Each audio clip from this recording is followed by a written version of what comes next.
no matter what I thought my savings looked like, no matter what I thought my business looked like, I was losing my best asset, which was my brain, my cognitive ability. So going through that really taught me that like life is so real, not just for me, but also like, for my clients. Yeah. So when I'm taking care of clients, I'm thinking about, their long-term decisions and how this is going to impact them as they're moving through life. Hey, what name of this show? I Talk Gray. I Talk Gray.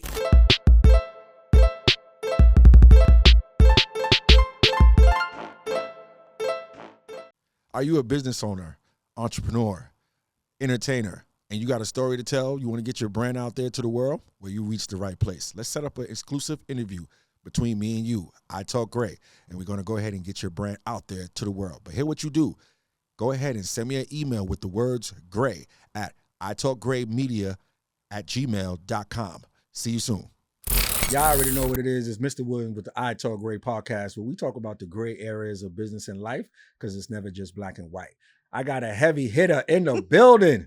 Miss Miami Real Estate in the house. What's going on, Queen? Nothing much. Everything is good. Everything is good? Everything Gucci? Is good. Everything is Gucci, yes. You just came from the office? No, actually, I was with some contractors hanging out. Okay. Yeah. All right. Taking care of some clients, construction. Yeah. Building relationships? Absolutely. Yeah. I saw you on the gram breaking down houses and ish. You got to get it done. Okay. Yeah. By yourself? You ain't... Well, I mean, you got to fill in the gap. So when when you can fit somewhere, it's not electrical, it's not plumbing, it's just breaking something. I got that. I break stuff all the time. So yeah. Wow. Could do that. The definition, I don't need no man. Or no, I ain't say that. I did not say that. I'm just saying I could swing a hammer if I need to. Okay. Yeah. So, all right. So do you think there is a problem with a woman doing things that would be deemed more manly? Like, how do you feel about that? Do you feel like you're taking away from, a man that should be doing that job? Or are you like, hey, F that, I need to kind of be on my own type thing? It's just, every situation has its own situation, right? Okay. If you're a woman and you see something that needs to be done and there's no man to do it, get it done, sis.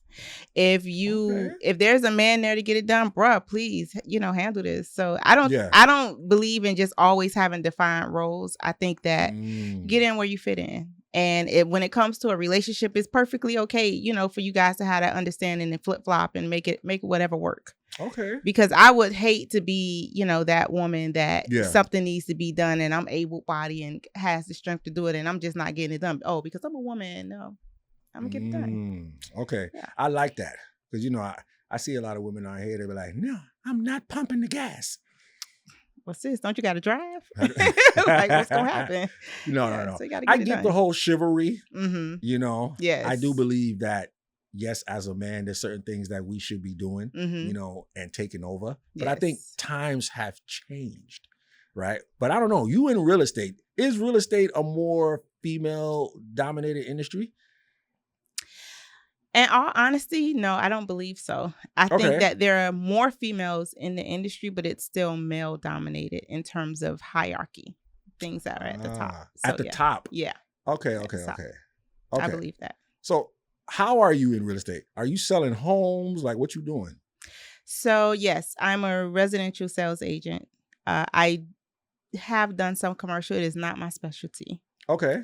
I do respect those that do it. But yeah, I sell homes. And that's primarily what I do.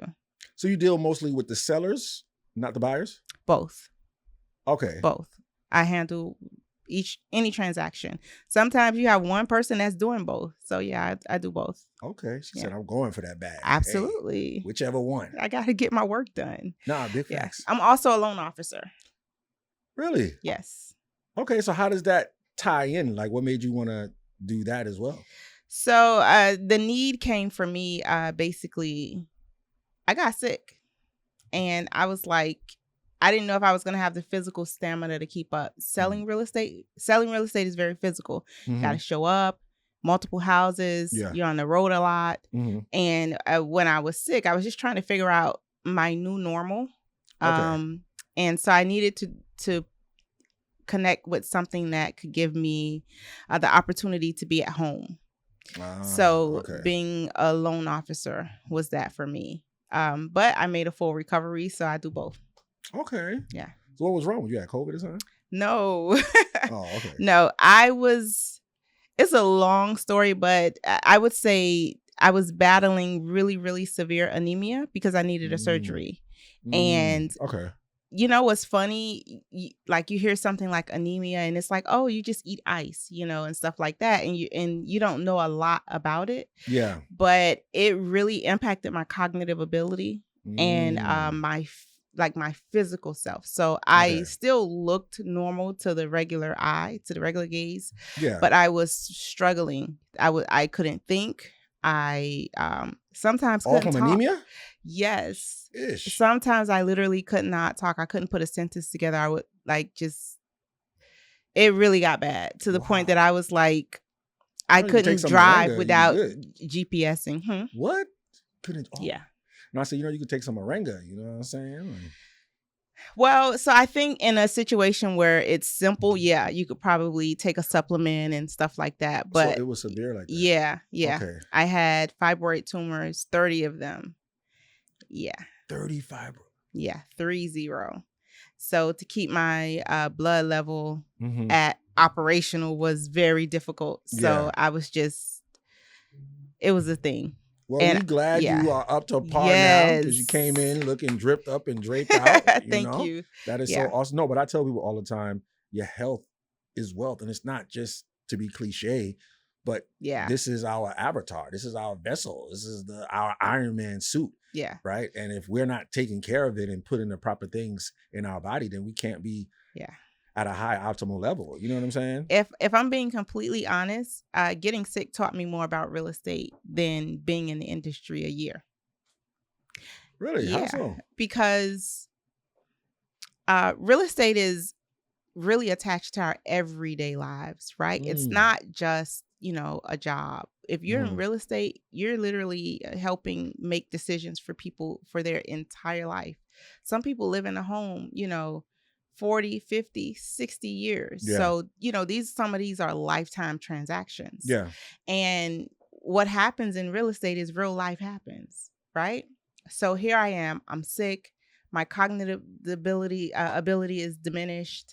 I am trying to figure out life, but I also have bills. I also have clients, and one of the first things I realized is that I couldn't afford to get sick.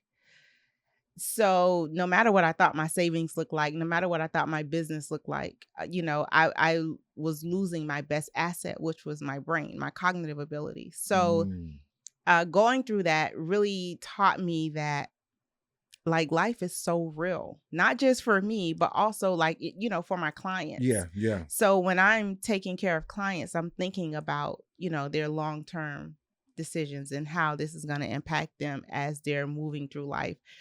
I would say 70% of my clientele are older people, right? Who are trying to make decisions about downsizing, who are in situations. Sometimes they're not necessarily going to be my client. They're in situations that they need help and their home is their only asset, but they have health conditions and limited income and those kind of things. So it really taught me how to service people in their time of need going through that situation. Okay. Yeah. I heard you say the home is the only asset. Is it really though? Or is it more of a liability? It can be both. Okay. And it can be both at the same time, if that makes sense. Make it make sense for us. Okay, I'll make it. Let me make it make sense. So if you have a home that it's an asset to you if you live there, right? Because it provides you shelter. Some people work from home, so it's your workspace. You're raising children there. You're raising a family. So in that sense, it can be an asset to you. And it's also gaining equity, right? The longer you have it, the more equity it gains. So it's an asset in those senses. But it can be a liability sometimes if the repairs are more than you can handle. If you run into financial situations attached to your home. Some people have liens and violations and family fights, divorce, then it becomes this thing that you're fighting over. So it can be both. Okay. It can be No, both. I listen to Grant Cardone a lot. Okay. Even though I know he's in a different bracket, but some of the knowledge that he drops, I'm like, okay, he does kind of have a point. Right. Right. So he says that a person should never even be in a home for 30 years. What you think about that? I don't necessarily know if it's not being a house for 30 years. I think he's leveraging real estate, right? So to be somewhere 30 years to him makes no sense. Yeah. But, to the average person that's attached to their career in a certain place and putting their kids through school and living life in a certain way, then 30 years, it makes sense. Okay. I think what happens with a lot of people is that they never fully understood that real estate is an asset, though. So what I am seeing is that a lot of people, when they have aged out of their home or should have aged out of their home, they have not. These days, that's becoming increasingly difficult, with prices and such thing. But hold on, I'm sorry, I don't mean to cut you. When you say aged out of your home, what do you mean by that? I mean that so if you just take the typical life cycle of owning a home, right? You buy your house when maybe you're fairly young and, in the middle of your career, you have kids or you're going to get married, those kind of, so that's your beginning. Yeah. And then you live there if you don't need to, upsize or anything like that. You live there for the duration of that, right? Throughout your marriage, raising your kids, grandkids. But then it gets to a point where sometimes your home can become a liability to you. Sometimes it's the size of the home where you may have run into certain health conditions where this 1,800 square foot home is now a liability to you, just getting from your bedroom to the kitchen to get a drink of water. Oh, okay. So, you can age out of your home, meaning like if you have gotten to the place where you're retired now, you don't have anyone living at home. You can no longer afford to maintain the pool, maintain the yard, maintain all these things that need fixing, plus your health, and managing all of that space. So in that sense, yes, you can age out of your home. You should have downsized probably a couple years ago. Should have done. Okay. Yeah. Got a condo or something like that. Yes. Okay. So why rent so damn high now? Sorry, I gotta be straightforward because it's getting crazy out here. No, it really is. It's crazy scary. Even as a landlord, it's crazy scary. So, so you own real estate? I do. Okay, good. I am not an investor, but I own real estate. We gonna get back to that. Okay, park that right there. Put that on ice. Okay. Yeah. But go ahead. Why rent skyrocketing like it is now? So I am not an economist, but I do know that there's a lot of companies using real estate to balance their investments, right? So when you think about what happened in 2008 and how things went crazy, the only thing that was increasing at that time was rent. And that was because so many people were losing their homes that they had no choice but to rent. But rent has always been one of those stable things because you need somewhere to live. I don't care. And businesses need to rent, lease spaces to exist. So, rent is one of those things that has been consistent and will always be consistent. So once the light bulb came on for these guys that they could do this in the way that they're doing it now with their hedge funds and to back their retirements, because you got a lot of companies that their retirements tanked with the economy, but rent was still doing well. So they're saying, okay, what's solid? And rent is solid. So they've jumped over into owning real estate for rentals, and their businesses, they're looking for profits. So in that case, you're going to see they're going to do their projections. They know exactly how much they need to make to keep their investments on track. And that filters down to the renters. And you have property taxes that are increasing. So that makes like the small landlords. So what I was just talking about is bigger landlords, these they own a whole bunch of homes or a whole bunch of apartment buildings and those kind of things. But then you have your neighborhood landlord. And I remember back in the day, it was always some guy, that drove around in the truck and you knew he was the landlord, he owned a couple properties and he was fine. He was maybe well to do. So rent stayed stable. Well, you have a combination of things happening. You have people like him who are getting older, who's passing on. They are selling real estate because they're downsizing. They don't need all of that activity. They can't handle it anymore. Yeah. So you have these people that are selling their real estate, but now they're selling it at higher prices. So that adjusts the property taxes. Mm-hmm. Insurance is very expensive. I mean, you could just look around, turn on the news, and you'll see some hurricanes, something, Yeah. And so that is increasing insurance rates. So you have the combination of those two. Property taxes, insurance is rising. So you have regular landlords that have to go up. They don't have a choice. You have people that are buying properties from older people as they are clearing out some of those assets. Yeah. Those prices are increasing as well. And sometimes I'll never forget this landlord that I had. He owned like 20 something properties in my neighborhood. And, he did his little thing, his little painting and stuff like that. But as I continued to stay in contact with him, I would see his place and I'd be like, whoa, this doesn't look like how he kept his building. It's because he was old, and but he refused, he wasn't spending all that money to paint. And, to do all these things. Because people living in them anyway. Right. Yeah. Yeah. So he didn't have the bandwidth anymore to get it done. So, you could see the decline. Did you know that there are over 70 billion in unclaimed funds in America that haven't been paid out? Myself and hundreds of individuals are making money in this industry by simply helping people file claims for funds that are rightfully owed to them. If you want to learn more about how you can get started getting 15 to 30% just by helping people recover funds, check out the free training. I'm looking forward to helping you out. Wow. Yeah. So how you not an investor though?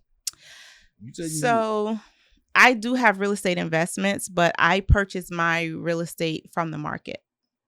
That one of the things that happened when I got sick, and I realized that, okay, girl, you need some backing. You know what I'm saying? So I said, I know that real estate is that, right? It'll back you. It's for the long term. So I purchased some rental units, but I purchased them from the market, meaning, Miss Johnson was selling her duplex. I bought the duplex from Miss Johnson. I think investors, and I'm doing air quotes, right? Because there could be a lot of intricacies in that. Investors are the people that are looking for that rock bottom price. They're looking for that bad situation, and they're looking for that profit. Right. So they're looking for that profit margin there. For me, it's a long-term hold. So I'm looking at, it just increasing over time and me paying the mortgage down and having assets to sell and leverage when my retirement comes. Okay.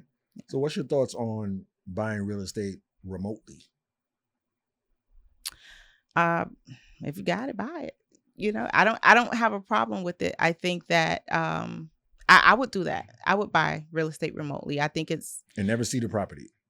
Well, I mean, I'm gonna do my research, know. But I think people that do that, they have a certain bandwidth, right? They're investors. They have money. They have crews. They have, access to certain things. So, I would buy remote.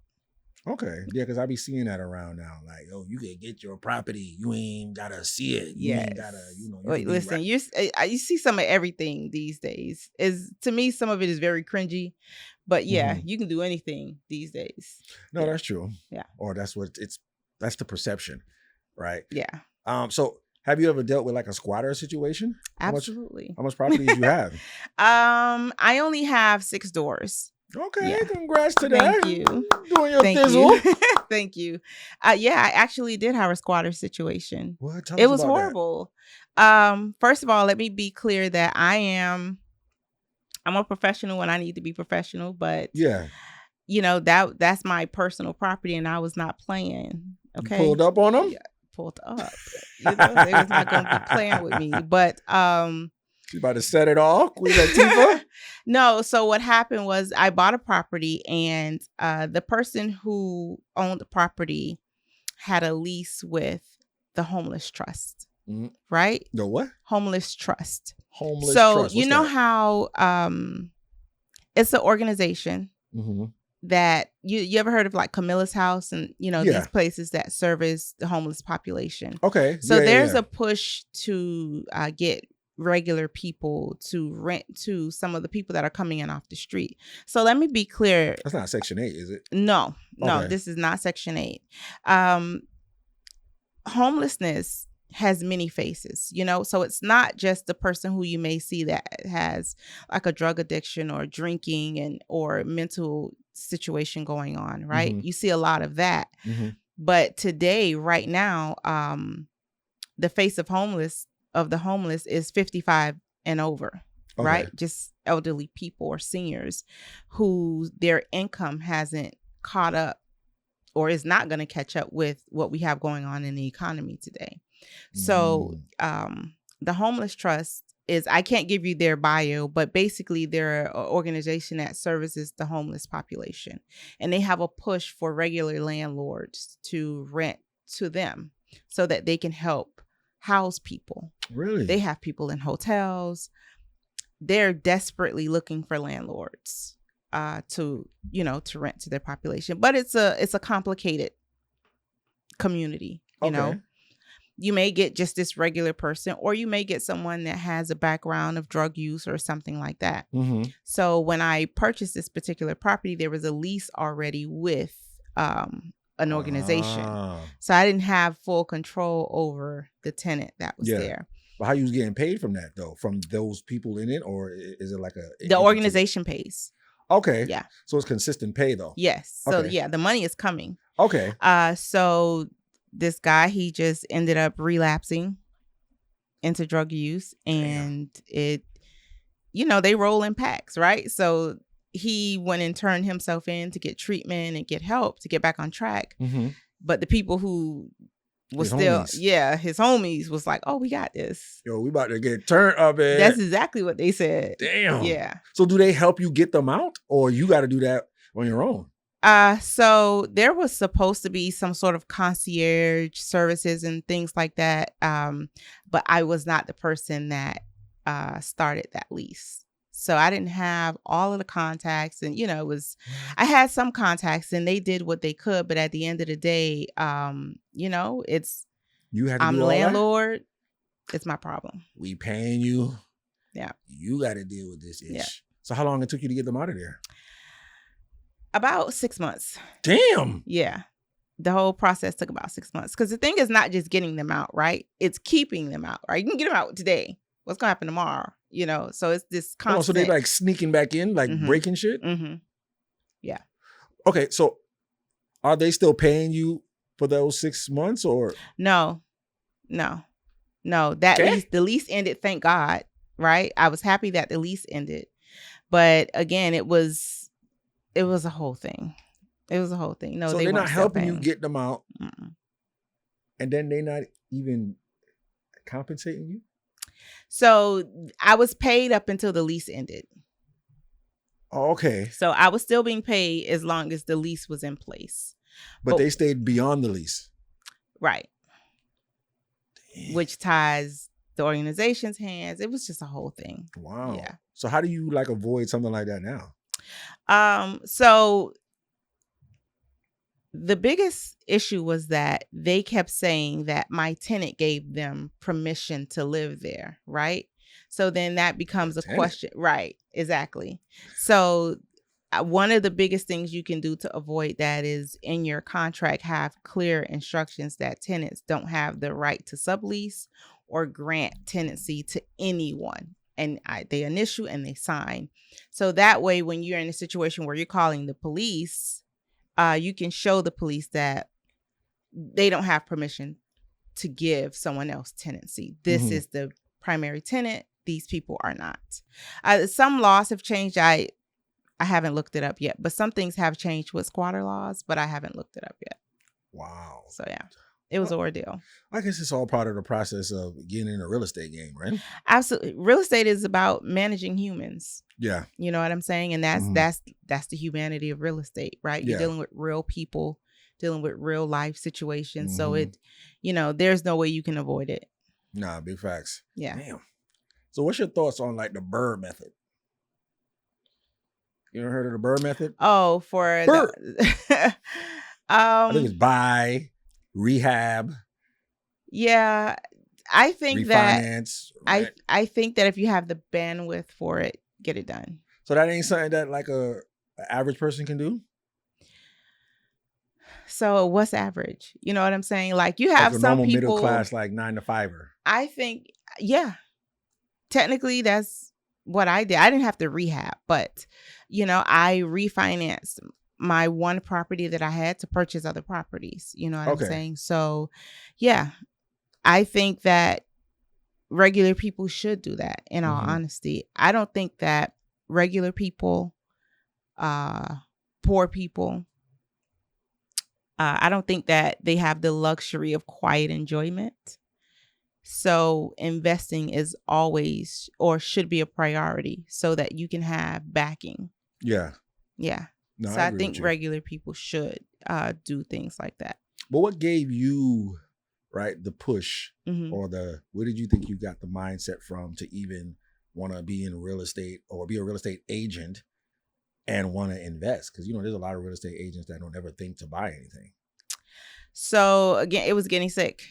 Right. So that was it. That was when I went to purchase a property, I did not want a single family home. At first I did. Like when I was younger, I wanted the house, the picket fence, the swing set, all that good stuff. Right. Yeah. But then, life started happening and I look up, my daughter's headed to middle school. I'm a single woman. I'm like, I don't think this picket fence thing is going to happen, So when I started thinking about purchasing real estate, I was not working in real estate. I was thinking about, I was an entrepreneur and a consultant. So I'm not the one income type of person. Okay. So I was, exactly. So I was trying to figure out how to eliminate my biggest bill. And for me, that was buying a duplex. Right. So, and I wasn't thinking fancy. I wasn't thinking, rent's going to increase. Equity. I know. Don't ask me what equity was because I didn't know. Right. Yeah. I was just thinking in terms of how can I make my business work? How can I get rid of rent? Because if I didn't have to pay rent, I could have bought my little machine or went to this training, did more investing into myself and my business. So that's where my mindset was. How can I eliminate rent? And that, I said, okay, a duplex because I get a tenant and that was all I was thinking. Like house hacking. Yes. Okay. Now it's called house hacking. Yes. Yeah. Yes. I'll be watching Bigger Pockets. Yeah. So that's what I was thinking. And then I was like, okay, I was good. It was great. I had my tenant. I think my first mortgage was something like $1,200. My tenant. Okay. How long ago was this? This is a minute ago. Yeah. I'm like. This is a minute ago. But that was your mortgage though. Yeah. That was my mortgage. That's dope. Yeah. That was my mortgage. So you set. Yeah, well, things changed. But my tenant was paying $800 a month and I was fine. Yeah. It was great. Life was exactly how I had envisioned it. And then I was a consultant. So you say a consultant. What was you consulting? Oh, so I was an anti-money laundering analyst. So I was traveling, working for different banks. When I was not working on a project, I had a balloon service. So I was doing my balloons. Life was great. Okay. No stress. But so remember I told you I got sick. But what happened was I was experiencing symptoms very early on and not realizing what was going on. Okay. So I was in New York. I was working, having a blast. Living your life. Living my life. And my daughter was headed to high school. And I was like, okay, what you going to do? How are we going to continue to make this kind of money without having to travel a couple of states over, right? Because my daughter can't be in high school and I'm in New York or Seattle or something like that. So I said, you know what? I'm going to work in real estate. Did not know anyone in real estate. I didn't know anyone in real estate. Didn't know nothing about real estate. All I knew was they made commission.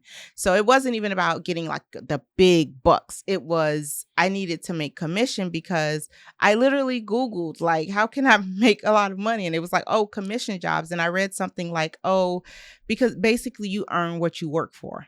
No, that's true. Yeah. Right? In your commission. So I was like, okay, I'm going to work in real estate, but didn't know nothing about real estate. Didn't know anyone in real estate. I was just like, oh, okay, there's this idea. So when I came home, I literally found a job working for this company that was hiring, and it was real estate, right?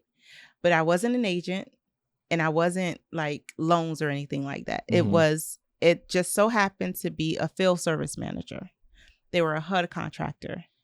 So there's FHA, right? The FHA loan everyone talks about. Well, that's an insurance. So when you default on an FHA loan, the bank forecloses on that house. HUD has FHA is an insurance? Yes, it's an insurance. Really? Yes. I thought that was the company that helps you, like, you get your like down payment assistance. No, FHA is actually the government, Federal Housing Authority. It's now. Yeah, you put me on game. Right. Well, so what's HUD? HUD is the government. FHA, Federal Housing Authority, is attached to HUD. They're one and the same. Oh, okay. So school us. So FHA, so we were taking in all of these FHA loan properties that had defaulted. Mm-hmm. I didn't know what I was doing. I was just going to work every day, and it took a little over a year for the light to come on and be like, oh, that's what we're doing. And so I'm working at this job, and I'm saying, you know what? Yeah, I could work in real estate, but I still didn't know exactly what to do. I was thinking property management, because these are all the things that I'm seeing. I'm seeing asset managers. These are all the people that I'm seeing every day in this. I'm seeing vendors, contractors that are doing the repairs on the property. So now I'm getting this bigger view of real estate. And I'm like, oh, okay, I could do this and do that. Being an agent was the last thing on my mind. My boyfriend was the one that was like, oh, you would be a great agent. I was like, no. I didn't think so, because I don't like, I would watch HGTV. That was my reference point, right? So I was like, I don't want nobody talking about the towel or the curtains. I don't care about that kind of stuff. So I didn't think I would be a good agent. Yeah. So I'm just working in this company, but every single day, new things were happening, and I was learning more. And I was learning HUD was losing properties. Disappearing. I mean, you get a property on your roster and it's gone. It's a patch of grass. And I'm like, well, what happened to the house? Wow. So I started finding out about municipal action, how, houses could be demolished if whoever the owner is not doing what they need to do to help service the community around the home. Really? So I said, yeah, if your home becomes a health hazard to the community, they have the right to demolish it. I mean, there's a process. Yeah. But yeah. But that's something that can happen. Yeah. If it becomes unsafe, because so many things can happen in a home that is left unattended and that starts to deteriorate. Wow. Yeah.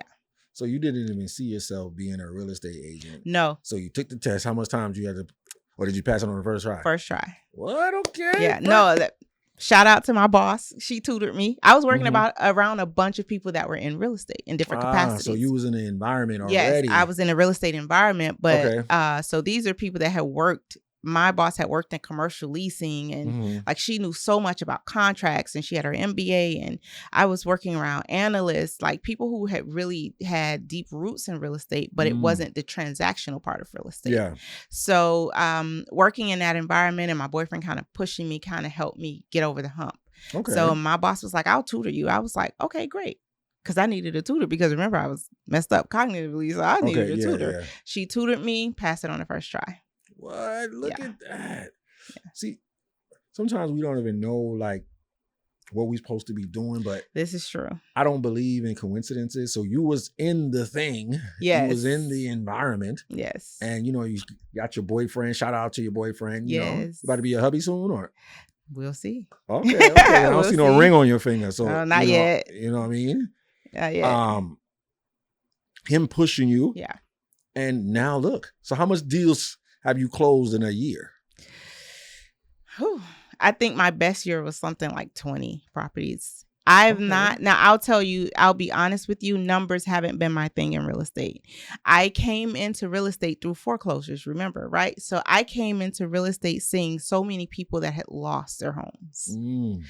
So when that contract, it was a 5-year government contract. When that contract ended and I went into real estate sales, immediately I was thinking, how can I use all of the tools and information that I have from working for HUD, the biggest fish, right? To help regular people. Is HUD attached to the foreclosures? So because it's an FHA loan, right? So let's think of it as a piece of paper. And this piece of paper says, Mrs. Johnson, if you default on this home, we will give the bank their money back so that the banks don't go under. Remember, the banks were going under in 2008, right? They were going under left and right because so many people were foreclosing. So this is one of the ways that they combat that, right? With these FHA loans, the government is saying, hey, I stand with Miss Johnson on this loan, but if she defaults, then I'll give you give me the house, you take the money and, go back and be a bank, and I'll do something with the house. So that something with the house is the government is not real estate professionals. They're not property managers. So they hire contractors for these kind of things. So listen, you can go on YouTube and just say government contracts, and you see everybody's talking about all these government contracts. Well, this is one of the contracts that they have in this department. So there's logistics contracts and defense contracts and all these different type of contractors. Well, HUD has contractors also. They're asset managers. They're field service managers to take care of the home and make sure the home is in good condition. The asset managers make sure the homes get back on the market and get sold. So that's what I was into every day. Seeing, this circulation of houses. But I'm looking at the photos of these homes, and you see the little markers on the wall where people mark the height of their kids. Like you could see the life that they were living there. You see swing sets still in the backyard. You see murals, some teenager painted in their room. Like you see all of this humanity, and people lost these homes. So when I got licensed and, got out of that, working in that environment, and I'm on my own, immediately I'm like, how can I help? Right? Give back. Yeah. How can I help? So, and I gravitate to that in anything that I do, right? I want to be of service. So I knew that I could back a bulldozer off your front yard if they were coming to bulldoze your house. I knew that I could mitigate liens and violations so that they could be manageable to pay so that you can get the house back into circulation. Yeah. So I had all of these skills, and I wanted to help people. Wow, look at that. So it wasn't a numbers thing for me. It was I want to help people. Yeah. Okay, so you're more in the litigation paperwork side, or is that the wrong term? Yeah, no, I'm not litigating. I'm not an attorney. Oh. So no. So what happens is, so there's real estate, right? And there's the HGTV kind of real estate, and there's the, selling sunset, the aesthetic of real estate being this rich and glamorous thing, waterfront right? view. Exactly. But then there's the fact that real estate is involved in every area of our lives. You live in your real estate. You work in real estate. When you go to the club and you party, that's real estate. When you go have your baby, that's a piece of real estate. When you die, the graveyard is real estate, right? So there's this very basic humanity that is tied to real estate. So these are everyday working people, the person who works at the grocery store, the person, the teacher that worked at the community school for 40 years. Like there's this very basic level of life that exists depending on real estate. Okay. So when I came into real estate, I wasn't looking at, for the bright stars and the to drive a Bentley and, Rolls-Royce. Now, so let's be clear. I have bills and I have bills and I want, to live a great life, but it was not what was leading me when I came into real estate. I get what you're saying. Okay. So, because remember, I wanted commission, right? So I wanted to be able to earn, my worth, but I did not want, when I just think about servicing people, the dollar signs don't come first. Okay. The people come first. No, so, I respect that. Yeah. So doing a whole bunch of numbers wasn't really my goal. Yeah. I really wanted to help people. Yeah. Life gives to the givers. Yeah. So what other way outside of that are you giving back to the community? Are you having conferences? Are you on the front lines on some Coretta Scott, Martin Luther King? Well, yeah. So one of the things about real estate is a lot of times you end up helping people at the back end of their situation, right? So if you were to go and look up real estate seminar, what you're going to see is a whole plethora of first-time home buyers classes, right? Okay. And that is great.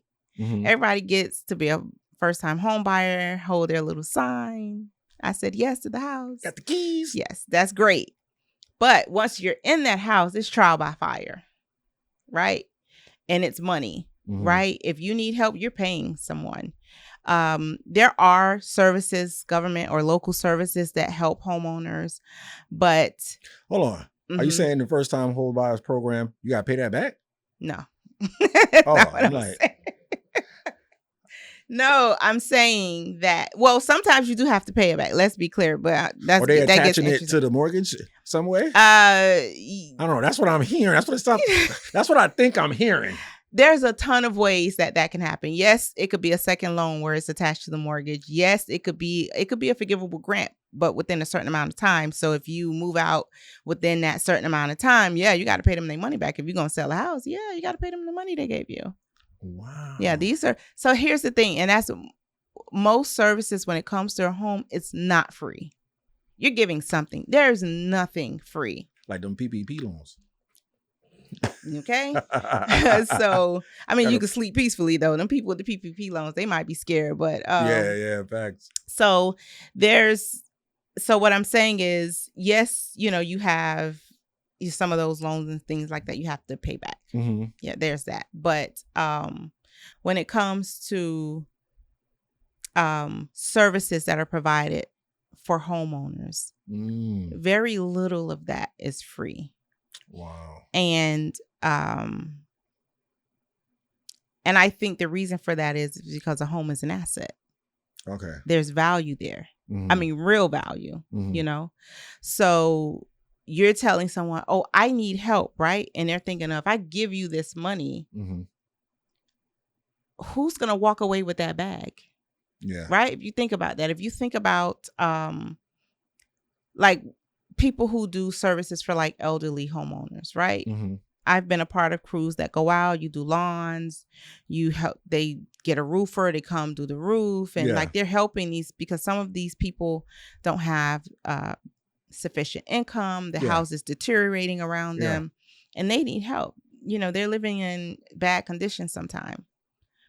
But when you think about, okay, when this person passes away and through a community effort, $50,000 was invested into this home, who's walking away with that bag? So a lot of these services aren't free for that reason alone, because a house, a property is an asset. There's money attached to it. So if grandma passed that down, does the heirs have to pay back that, or? It depends. Well, if it's just a community service thing, then no. Okay. No. Okay. But I'm just saying, like, a lot of times you see people not rendering that kind of community service because of that, right? A home has a lot of value. Yeah. So you're asking people to put in this big sweat equity and this big, things that cost a lot of money. Yeah. And then you're just going to pass it to your grandkid. And you know what I'm saying? Like, they ain't going to know what to do with it anyway. Maybe. Yeah. It's a gamble. Yeah. So who want to take that $50,000 gamble? Nah, facts. Like but that. I saw you on the gram, like you was doing community service, or you was like talking like like you was lecturing or doing a presentation.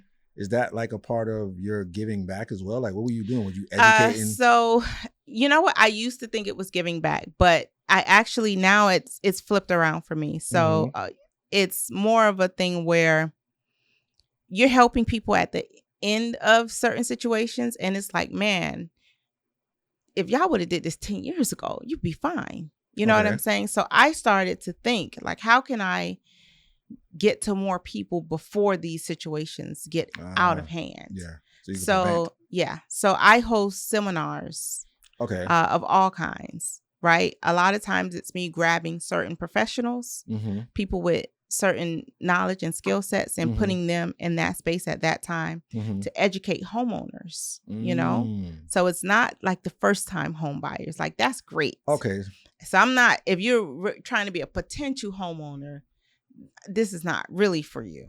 Okay. This is for people that are homeowners now who need to learn how to safeguard their investment so that they can truly have quiet enjoyment of their home and be able to leave that home as to an heir if they want to safely or who need to know how to manage and maintain a property.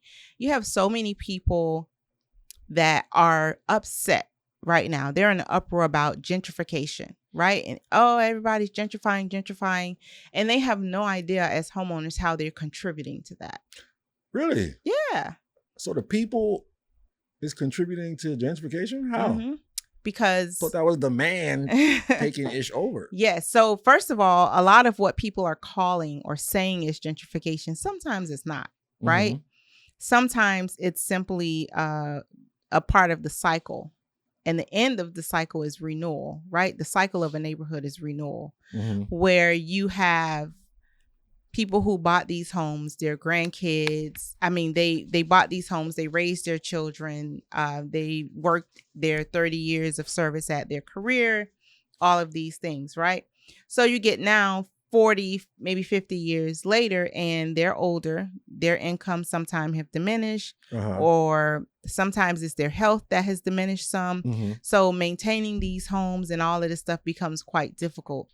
But if you take this person and they've been living in this house in the last maybe 15, 20 years of their life, they've been having financial difficulty for one reason or another, you're going to see that in the decline of the home, right? Okay, I get you saying. So when that person either passes on, or most likely they're going to pass it on, you have people that are receiving these homes as heirs, but they're in bad condition, right? They don't know what to do. Yeah, the roof is uninsurable. You know, you got pipes leaking, you know, and you have things going on where someone, if they didn't have enough money, they can't comfortably live in this home, right? Or you want to put it on the market, but it has an uninsurable roof, meaning the roof is beyond its useful life. So you can't get insurance on this house because the roof is too old or in bad shape, or both. So now the property has to be sold to an investor. Right? Now here come Mr. Investors, and we know, like I said earlier, investors do numbers. Yeah, they want their profit. So once they put in those new windows, put on that new roof, redo that plumbing, redo that electrical, tighten up everything aesthetically, they want their money. Yeah. So now you have, let's say, a regular person in the neighborhood, they can't afford that extra $150,000 that house costs. Yeah. Versus if you were selling that home in outdated condition, but insurable, where the roof was still intact and it was still livable, someone could have afforded it because it would have been $100,000 cheaper, right, than Mr. Investor. So the roof is the most important piece when it comes to selling a property? I would say it is a huge piece, yes. Okay. But it's just equally as important as the plumbing and the electrical. So these are things that, I mean, it has to be insurable. Yeah. Nobody's going to give you a loan if the home is not insurable. Yeah. So when people have that mentality of never sell, I don't. Gotta hold that thing. You know? Yeah, I don't buy generational wealth. No, sometimes you need to sell it. Sometimes really? You need to, sometimes you need to sell grandma's house before you lose it. You know? Okay. That's the thing. A lot of people are just stuck in that headspace. But I think that, especially in certain communities, I understand why they say never sell, right? And it is also attached to wealth and generational wealth. Yeah. But not everyone is capable in their position in life to manage generational wealth. Sometimes they're just the generation that's getting it started. Yeah. And everybody's looking at grandma like some cash cow of generational wealth. What's up, man? But grandma need help. Yeah. You know, grandma is still alive and needs to eat a couple times a day. And she needs help getting to the grocery store, and she needs help getting to the doctor. So you have some people that have this transactional mindset when they look at their elders, you know? Yeah. Man, you was supposed to know. Yeah. That's not it. Yeah. You know, that's not it. I ain't gonna front. I was guilty of that. You know, and I'm glad you reformed. Yeah. I mean, because I had to realize, you know, my parents, they were doing the best that they could. Yeah. And they didn't understand the importance of documenting process to now pass that down. So now, you know, especially in the age of AI and all this information is so accessible. Yeah. I'm like, God, man, you ain't know that. You know, because, you know, I'm from the islands. I didn't even tap into that. Like, where you from? I'm from here. Oh, okay. So that's the whole Miss Miami. You ain't just take over Miami. Oh, okay. Yes. Your whole entire family is from here? Whole family. Really? So you're Americano? Yes. All right. And a native, which you hardly see that anymore either. Yeah. Really? Yeah. Okay. I ain't know. I was getting kind of like Yardie type vibes. Nope. Okay. Have you ever been in Jamaica? I have. Okay. Had a blast. All right. So is it ackee and sawfish or escavive? It's all of it. I appreciate all of it. Okay. Let me tell you, I love, being in Miami and having all of this diversity. I love it. Yeah, it's all of it for me. Okay. I like that. But yeah. So what do you do outside? Well, sorry, before we get on, the reason why I was saying that is because, my parents are from the Caribbean. So I don't know if it's like that in American families, but I would believe so. It's my way or the highway, and I know everything. So I'm kind of into real estate now. So I ain't gonna say kind of, I am. Mm-hmm. And I'm telling Mom, Dad, I'm like, yo, we need leases. Oh, you don't need that. Just sign a piece of paper on a napkin.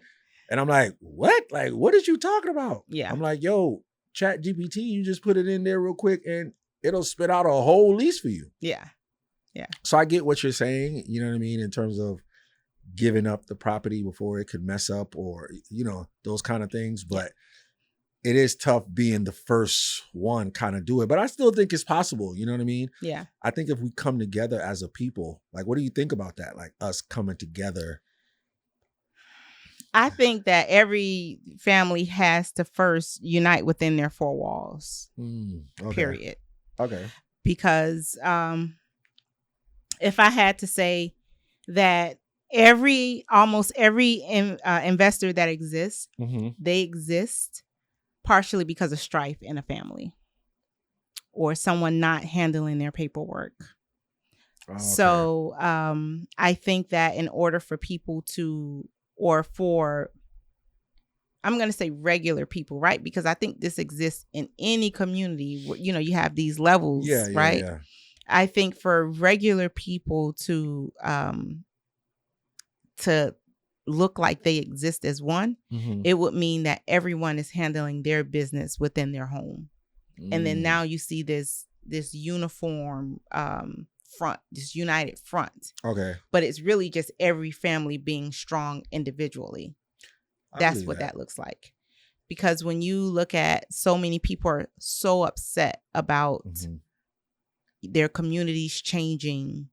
And I mean, if you just log on to any platform, you're going to see there's some level of complaint or activism or, all of these things happen because people are resisting the change of their communities. Yeah. So I think one of the first things to do is understand, in order to be strong within your four walls, is to understand that these changes are going to happen naturally.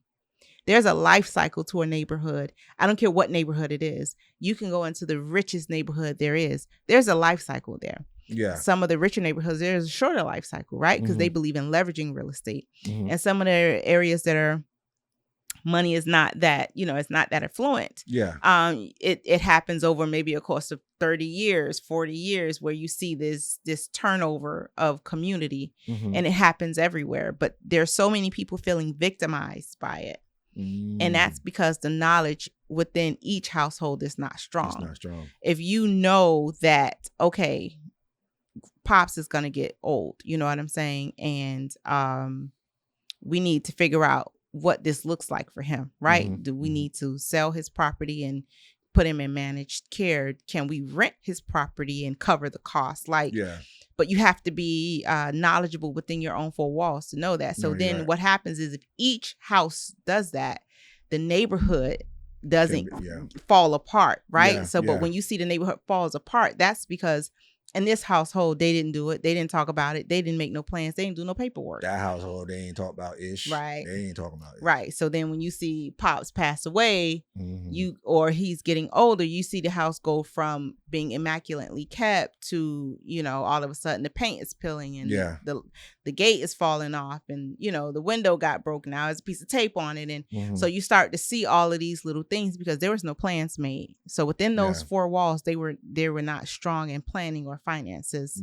to make, the neighborhood a united front. Oh, yeah. No, you're right about that. Yeah. How are you dealing with change? Bring it on. Hey. Bring it on. I mean, I'm in real estate, right? So the transactions don't scare me. I love it, right? Okay.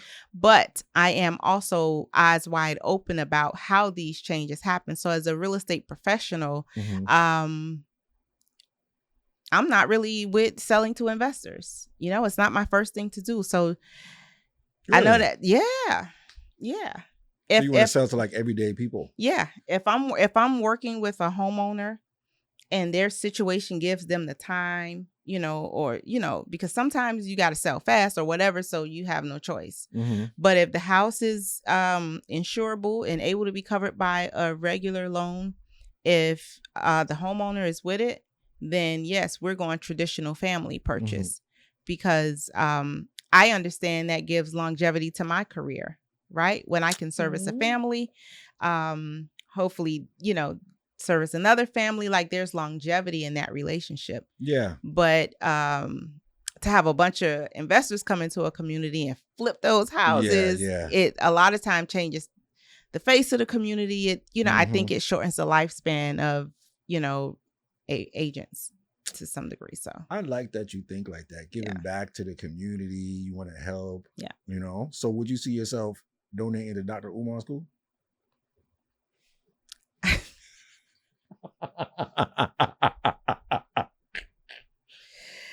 Yeah, I think Dr. Umar need to, the school is up. I don't know. Running, you know what I'm saying? God bless the brother. I don't know. Sorry for this man. I don't know. I don't know. I mean, I was kind of skeptical, but I feel like what he's doing, it takes a long time. Like, even if you look at Claudiane, right, at EXP, she says she got shout out to Claudiane. Shout out to the GOAT. Yes, she says she got turned down 11 times to get a loan. So certain things are harder for us, and he's trying to build a school without them people help. Yes, you see what I'm saying? So we want things like fast, Instacart, Instagram. Yeah, but for what he's trying to accomplish, it might take that long. I don't really know enough about it. Like, I catch his memes and stuff, and I've caught a lot of the jokes about like him not having the school, but I really don't know. You ain't gonna donate?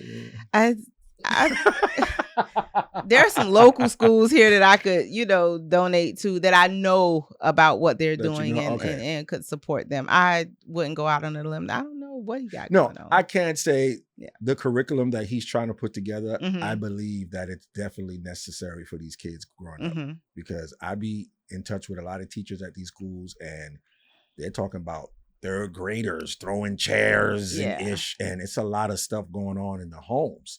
Right. And I know you said you're a mom. I mean, I can't even believe you don't even. Yeah, I'm a mom. You don't even look like one. Ooh, I'm a mom. Did you have to deal with any struggles like being a single mom? Oh, yeah. The whole time.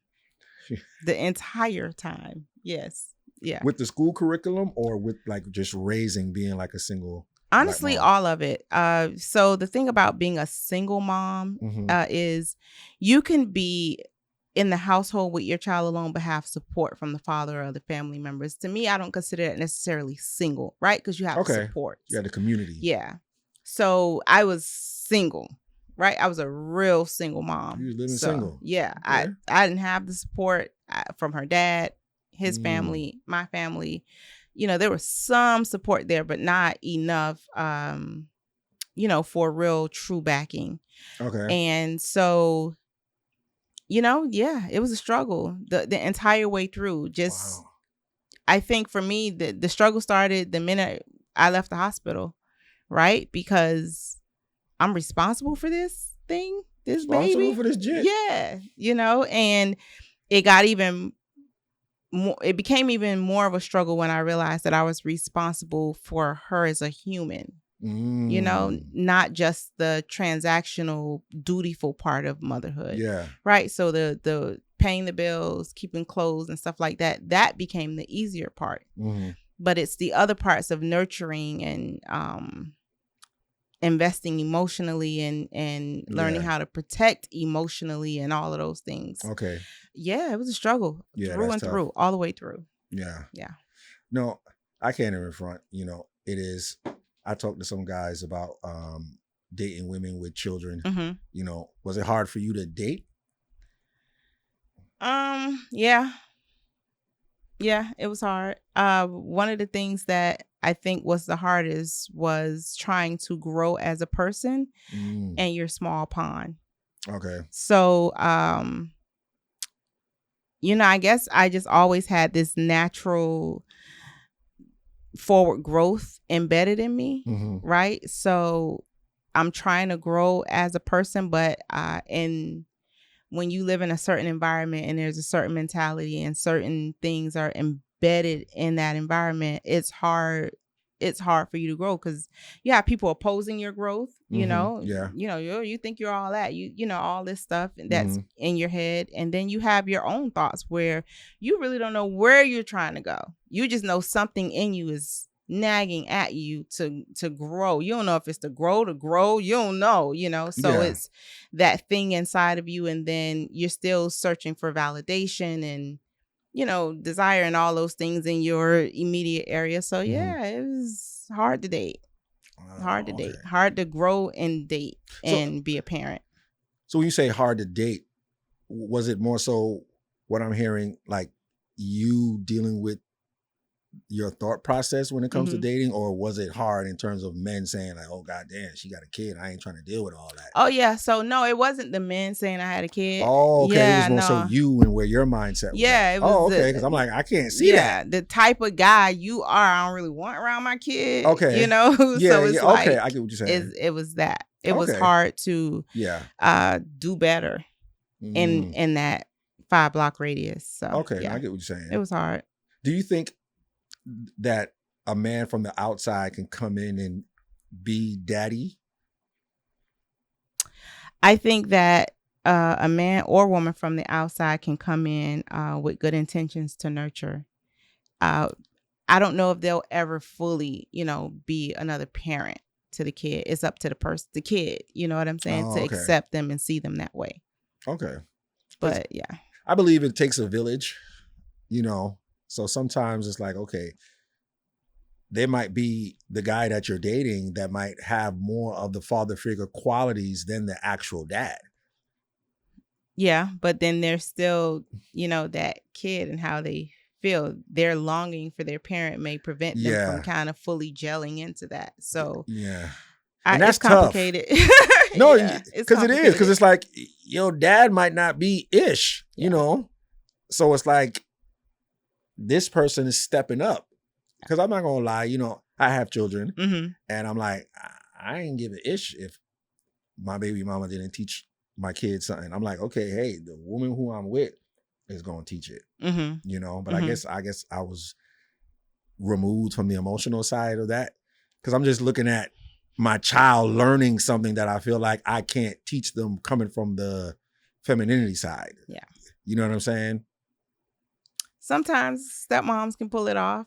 Sometimes the primary influence, if that child lives with the mom, sometimes the primary influence is still stronger. It depends on the person, the kid.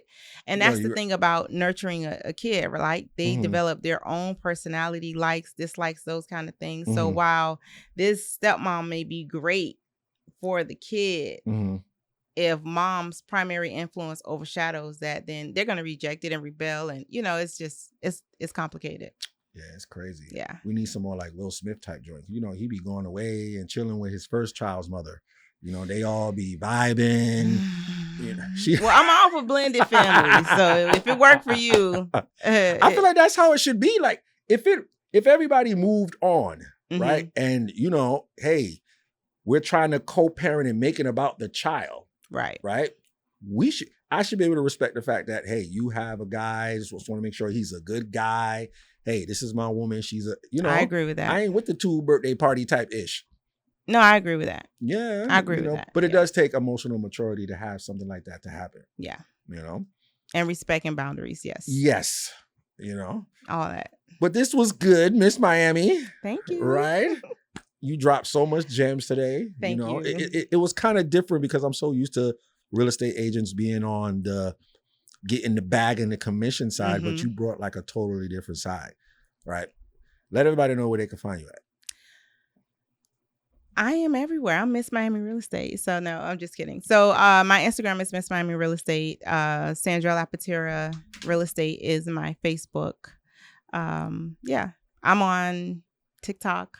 Okay, you not as much as there? I need to be. Oh no. Oh, okay. You I am skits? not dancing. I think I did like one. I tried it. Okay. It's not me. Yeah. You don't really have to do that on that platform. No, it's not my thing. Yeah. No. Okay. You know what? On a lot of these platforms, I'm just my regular self. That's dope. I feel like real estate is so weaved into my life. It's so hard for me to be, this real estate person and then my regular self. I'm just like, you're gonna get character. Yeah, you're gonna. Yeah. The people that know me, my friends and stuff, I real estate them to death. Like real estate is, that. You know, it's fully immersed. So it doesn't matter which platform you find me on. Yeah. If it's TikTok, if it's Instagram, if it's Facebook, you can hit me up and we work. All right. Yeah. Y'all make sure y'all go follow her. Yes. You already know what it is. It's Mr. Williams with the I Talk Great podcast, and we out of here. Yeah.